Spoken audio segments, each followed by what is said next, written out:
Print, email, Facebook, Twitter. More Brumby cull backflip divides communities across New South Wales and Victoria. The New South Wales government's decision to reverse a planned cull of Brumbies in the Snowy Mountains has split communities across Victoria and NSW. Conservation groups believe sensitive alpine environments and native species will continue to be destroyed by the wild horses. The NSW government originally wanted to reduce the number of horses in the Kosciuszko National Park by 90% over 20 years. Instead, NSW Deputy Premier John Barilaro this week announced the Brumby management plan would prohibit lethal culling because the cultural significance of Brumbies needed to be recognised. Friends of Corango, a group that manages a 19th-century homestead in Kosciuszko National Park, are concerned about the backflip.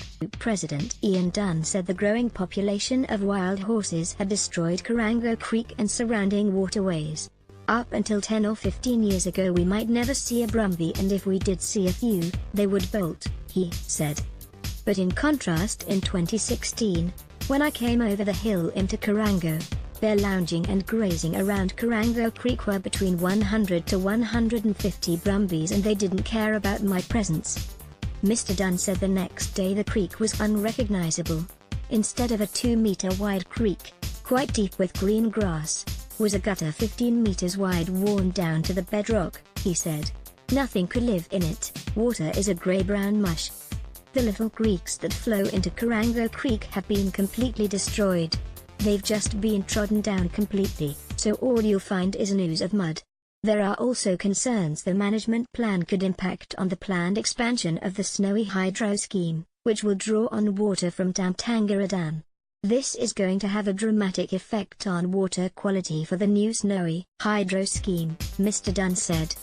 The suggestion by John Barilaro that they will move horses from sensitive areas in the park seems to be quite extraordinary, unless they are proposing to build whacking big fences. Brumby advocates relieved legislation will protect horses, but Brumby advocates are relieved the animals could soon be protected by law.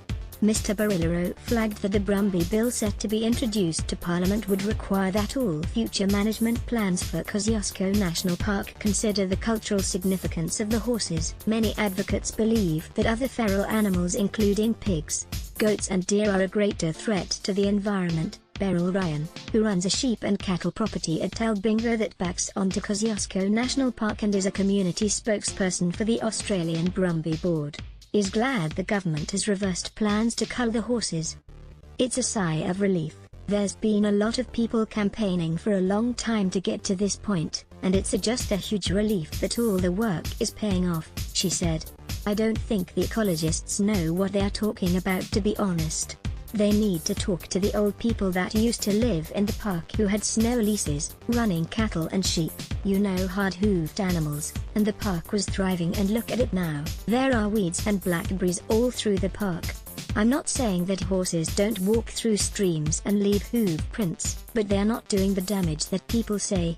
Victorian farmers fear flow-on effect. Victorian High Country farmer Lenny Marshall is worried the New South Wales government's decision will have a big flow-on effect across the border. He said the Brumbies chased his cattle, wearing them out until the cows eventually died. When they get out in the bush, the Brumbies like to go for the better feed.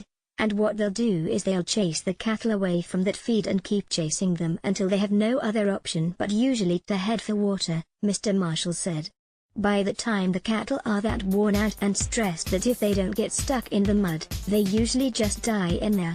I pulled out nearly 14 head of cattle last year out of 2 or 3 waterways. The year before it was 10.